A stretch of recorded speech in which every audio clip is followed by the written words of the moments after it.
Amados irmãos, a paz do Senhor, que alegria, estamos juntos mais uma vez. Aqui Pastor Gedeon Júnior, e é uma alegria ter você mais uma vez comigo. Eu quero agradecer ao meu bom Deus pela felicidade de poder compartilhar a palavra dele com você. Quero agradecer a liderança da igreja, na pessoa de sua amada pastora Loide Ramos, pela confiança. Agradeço também você por abrir um espaço maravilhoso de sua vida e me dar a alegria de juntos ouvirmos a palavra de Deus. Eu sei que você leu o capítulo 1 e ele não é tão empolgante, né? Ele trata de uma série de nomes de cada um dos líderes das tribos de Israel. Ele trata dos números, da totalização que você tem de homens que estão preparados para a guerra. E por mais estranho que seja um capítulo como esse, ele é simplesmente maravilhoso. Então vamos juntos, vamos estudar números. Como lhe falei, aqui nós estamos lá no deserto do Sinai, lá no Monte Sinai. E aqui o povo já tinha andado literalmente metade da caminhada, metade da peregrinação e já estariam subindo para conquistar a terra.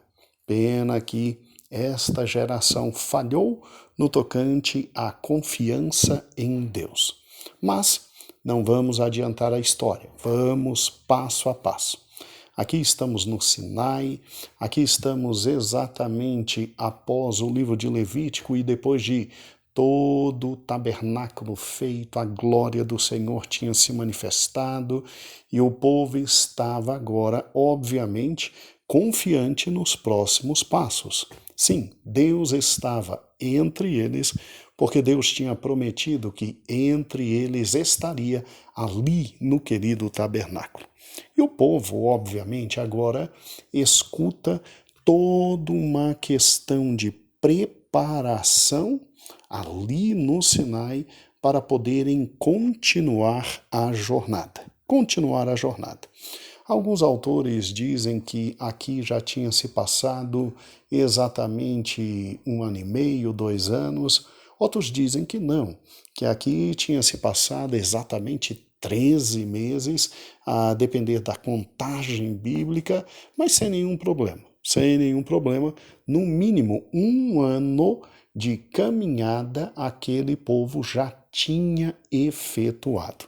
E óbvio, chegou o momento de preparar aquele povo para se tornar um grande exército e, se tornando um grande exército, caminhar rumo à terra prometida. Então, preciso que você tenha na cabeça, em primeiro lugar, a seguinte divisão. Do capítulo 1 até o capítulo 10, como lhe falei, e exatamente capítulo 10, versículo 10, você tem o momento em que o povo de Israel está no Monte Sinai sendo preparado para alçar caminhada e chegar a Canaã e tomar a terra. Sim, tomar a terra que foi prometida a Abraão, Isaque e Jacó. Agora, subdividindo este grande momento, já que Números pode ser dividido em 3 grandes partes. Primeiro, Monte Sinai, depois Cádiz, né? E aí depois, finalmente, sim, subindo até a terra prometida. Aqui no Monte Sinai, você vê a preparação completa daquele povo para a promessa e a terra que foi jurada. E como subdivisão nós temos, em primeiro lugar, do capítulo 1 até o capítulo 4, aonde Israel é organizada logisticamente para seu tempo de caminhada e acampamento no deserto, que seria pouco.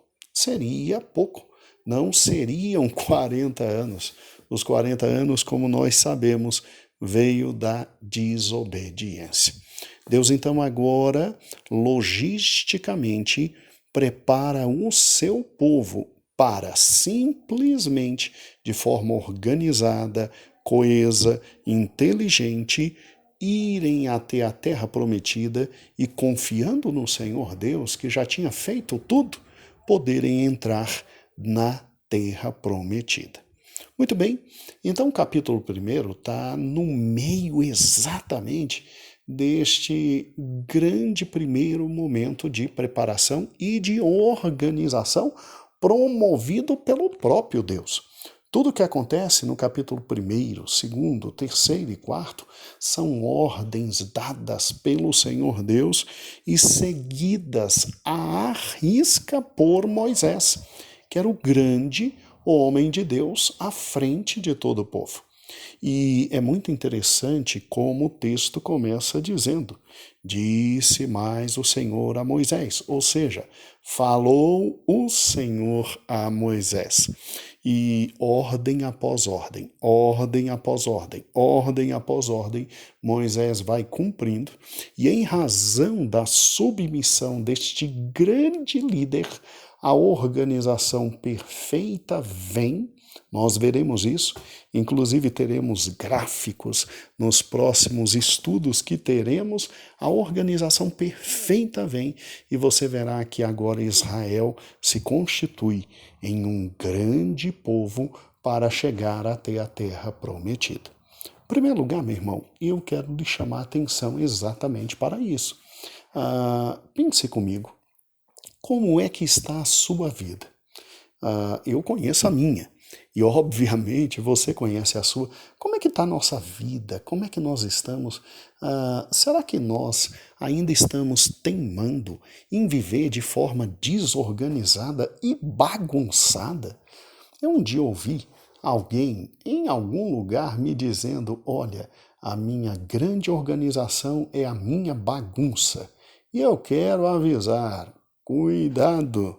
Deus é Deus que gosta de ordem. Deus é Deus que gosta de ordem. Sim, dá para ter uma certa e pequena desordem aqui e ali, pastor. Talvez sim, talvez sim. Mas se tem algo que se apresenta de cara, já no primeiro capítulo, e no segundo, e no terceiro, e no quarto, estes capítulos em que Israel é organizado logisticamente para ir e causar terror entre os povos, é que Deus é Deus de organização. É incrível como Deus diz cada detalhe sobre aquele povo. É incrível como Deus diz a posição no acampamento de cada povo. É incrível como Deus diz como eles vão se levantar e como eles vão se deitar, como é que eles vão caminhar, quem carrega o quê, quem carrega que parte do tabernáculo, quem não deve carregar nada, quem deve fazer parte da guerra, quem não deve fazer parte da guerra, quem deve ser alistado para o exército, quem não deve ser alistado. É incrível o Deus organizado que nós temos. O Deus organizado que nós temos. Irmãos, se tem algo que prejudica o crescimento de qualquer um de nós, é a desorganização. Será que Deus não está falando agora ao meu coração e ao seu coração?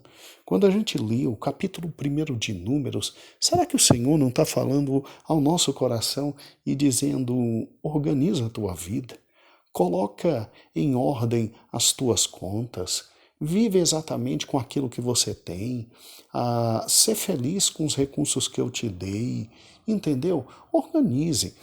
É fundamental nós pararmos e pensarmos nesse ponto desde o início, por uma razão simples. Nós vivemos em uma civilização absolutamente capitalista e consumista que vive na desordem, na desordem, na desordem. E interessante, investem para que você e eu vivamos na desordem, para que você e eu, que temos 2 tênis, possamos ser iludidos a acreditar que precisamos de um 3º ou 4º tênis, mal usamos o primeiro e o segundo. Meu Deus do céu, para que eu e você que temos calça, camisa, possamos acreditar que, meu Deus, está faltando uma camisa dessa cor, porque se eu não tiver uma camisa dessa cor, não vou ser feliz. Meu amado irmão, olha que interessante. Houve um povo que viveu no deserto e a primeira coisa que Deus estabeleceu foi a organização. Com organização, aquele povo tinha absoluta consciência dos recursos que tinha, e na medida em que tinha consciência dos recursos que tinha, este povo podia literalmente suplicar a Deus o que ele realmente necessitava. O que ele necessitava. A desordem nos faz, em primeiro lugar, não saber exatamente o que temos. A desordem nos faz, por não saber o que temos, investir nossas forças, economia, inteligência, raciocínio, capacidade de trabalho naquilo que não é, às vezes, necessário. A falta de ordem, meus irmãos, nos faz simplesmente jogar fora tanta coisa importante na vida. Então aprenda com Deus. Aprenda com Números, capítulo 1. Teu Deus é um Deus de ordem, de organização. E onde há organização, há literalmente progresso. Você só não progride se você não quiser. É interessante, até nossa bandeira, né? Num ar de tentativa, de profecia para o nosso povo, nela diz ordem e progresso. Porque é verdade, é verdade. Você já pensou nisso? Você já pensou que nosso Deus é um Deus de ordem, de organização? Tá? Você já pensou que Deus odeia baderna, bagunça? Você já viu lá Gênesis? Sim, no princípio criou Deus os céus e a terra. Tudo bem, a terra era sem forma, tudo bem, a terra era vazia. Alguns dizem que ela se tornou sem forma e vazia. Mas presta atenção, você já viu que a cada dia vem uma voz do soberano dizendo, e disse Deus, e a cada dia a ordem foi estabelecida, o conteúdo foi colocado. E ao final do sexto dia, quando no sétimo dia Deus olhou, Deus disse assim ao final do sexto dia, está tudo muito, muito, muito bom. Então preste atenção. Por mais que esteja em desordem sua vida, há a possibilidade de começar a botá-la em ordem. Afinal de contas, você que está me ouvindo sobreviveu até hoje o coronavírus, não é verdade? Não disseram para você há um ano atrás, quando começou tudo que era lockdown, a loucura, o desespero, que todo mundo ia morrer, né? Você se lembra disso? Que disseram para a gente que todo mundo ia morrer. Nos disseram que nós teríamos 3 dias de escuridão e o mundo ia acabar.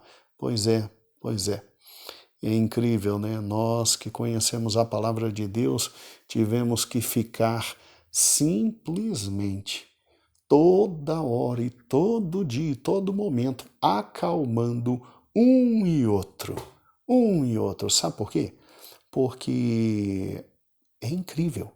Você sabia que toda desordem interessa a Satanás? Satanás adora a anarquia, Satanás adora a desordem, Satanás adora a loucura, porque a desordem mina toda a tua capacidade, e minando toda a tua capacidade, aí vai tudo para o espaço. E eu dei o exemplo do coronavírus por uma razão simples. Quanta gente tem uma desordem absoluta no tocante ao conhecimento de Deus.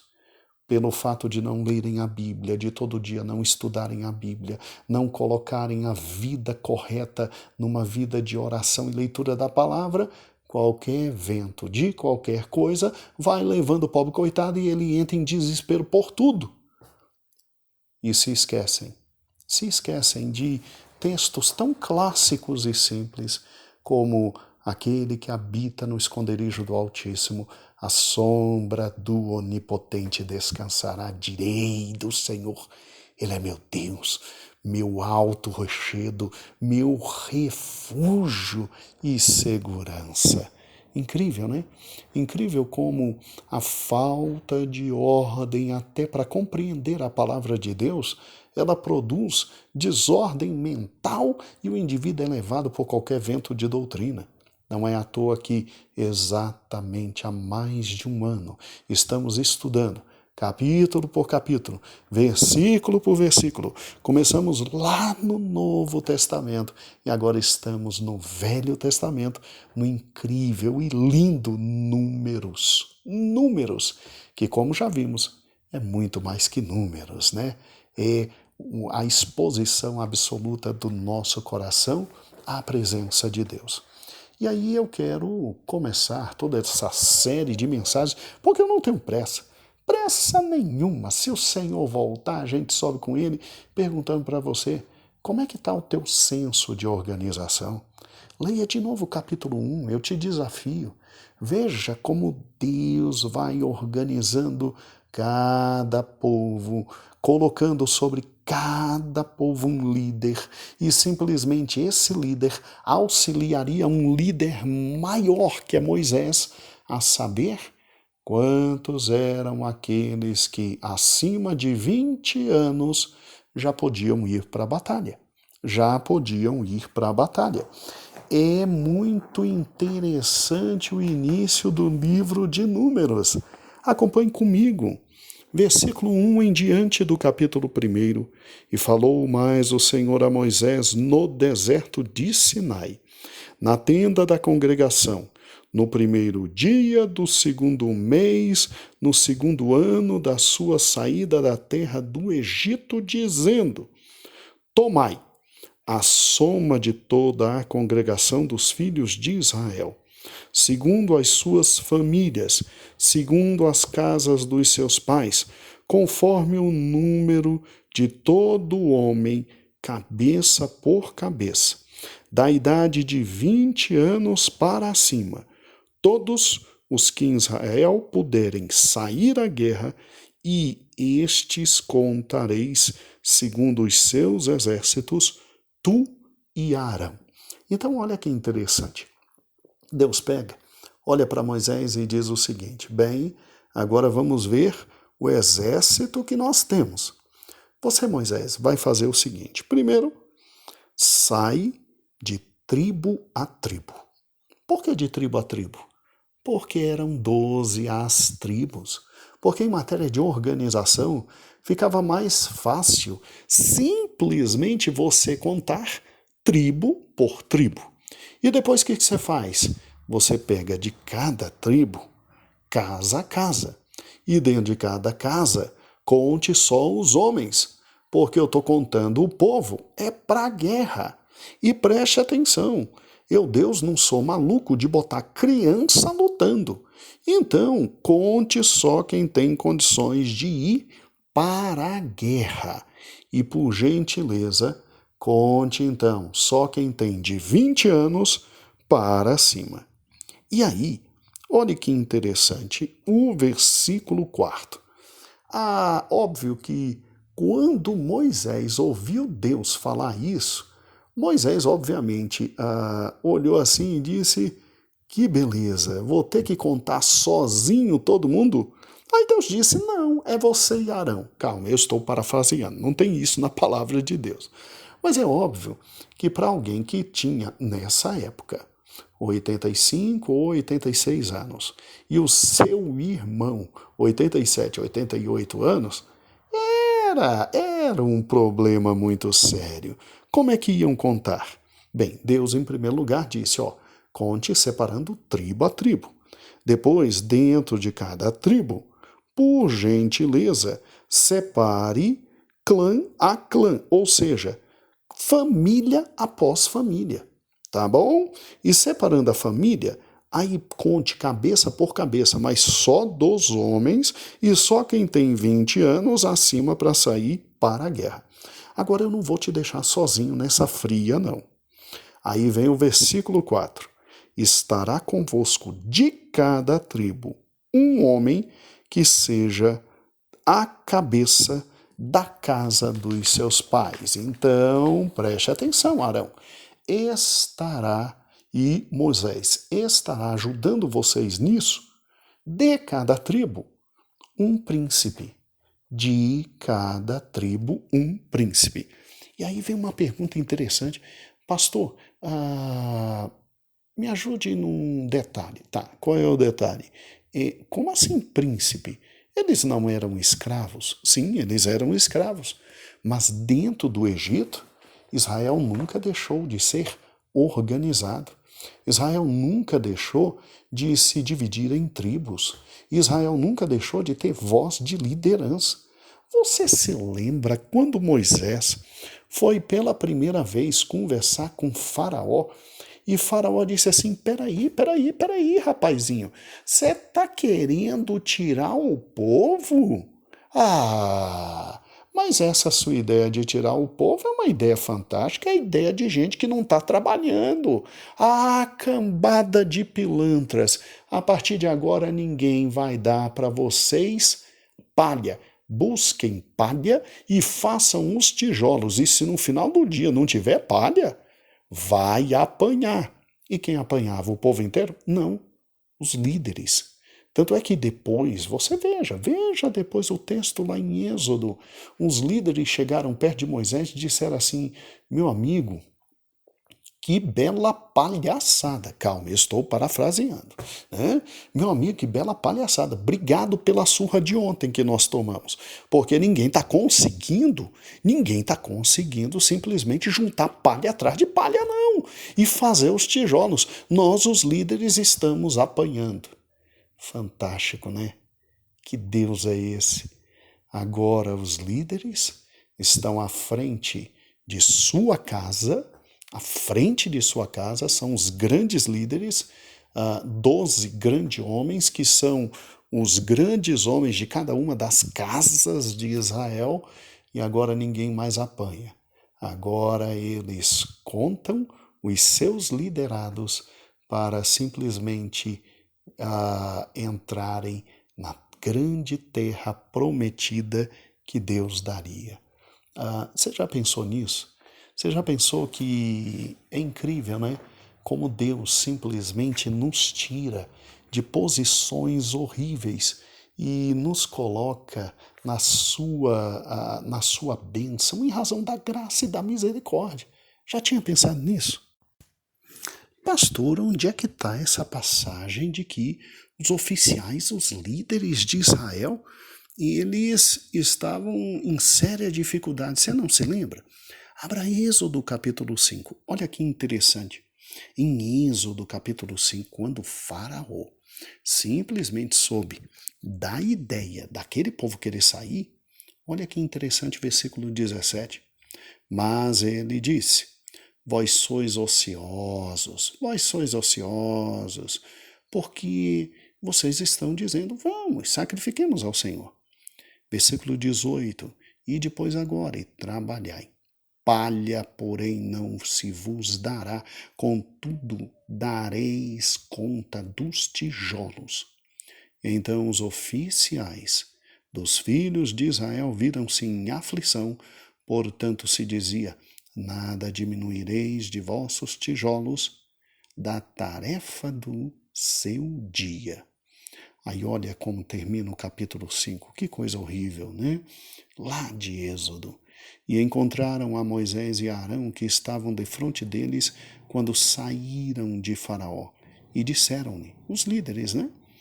O Senhor atente sobre vós, e julgue isso, porquanto fizesses o nosso caso repelente diante de Faraó e diante dos seus servos, dando-lhes a espada nas mãos para nos matar. Então, tornando Moisés, disse ao Senhor: Senhor, por que fizestes mal a esse povo? Por que me enviastes? Aí é óbvio que vem o versículo 23 dizendo: porque desde que me apresentei a Faraó para falar em teu nome, ele maltratou este povo, e de nenhuma sorte livrastes o teu povo. Interessante, né? esses mesmos oficiais aqui. Isso quem diz não sou eu, são grandes intérpretes, que aqui em Êxodo capítulo 5 estão apanhando, e eu acho que apanhando em tudo que é sentido, tadinhos, tá? Eu acho que fisicamente algo aconteceu também, porque o povo simplesmente não conseguia pegar toda a palha e produzir os tijolos. Agora, simplesmente, eles são agora os homens que ajudarão a Moisés contar o grande exército de Deus que se aproxima da terra prometida. Bem, eu pessoalmente eu não posso afirmar com certeza que estes que estavam sofrendo aqui eram os mesmos que lá em números estariam ajudando Moisés. Mas eu posso afirmar uma coisa interessante. Quem antes estava sofrendo, agora está sorrindo, né? Quem antes estava sendo apertado porque estava como chefe da casa e estava sofrendo no Egito, obviamente agora está sorrindo e sorrindo em grande felicidade, tá bom? Grandes autores dizem que, inclusive, os nomes que nós vamos ler e entender amanhã no áudio número 2, né, de Números capítulo 1, seriam provavelmente os mesmos que reclamaram com Moisés. Bem, não temos certeza, mas algo nós temos. Quem antes sofria, agora vive em felicidade. E Deus chama esse povo que agora vive em felicidade para viver de forma organizada, para, vivendo de forma organizada, ter consciência plena do que era, do que tinha, do que podia fazer e, obviamente, ver a grande mão de Deus sobre sua vida. Meu amado irmão, eu espero que Deus tenha falado muito com você nos primeiros versículos de Números, porque Ele vai falar muito mais. Aqui, Pastor Gedeon Júnior, e um grande abraço, um grande beijo, a paz do Senhor e até amanhã com a continuação de Números, capítulo 1. A paz do Senhor.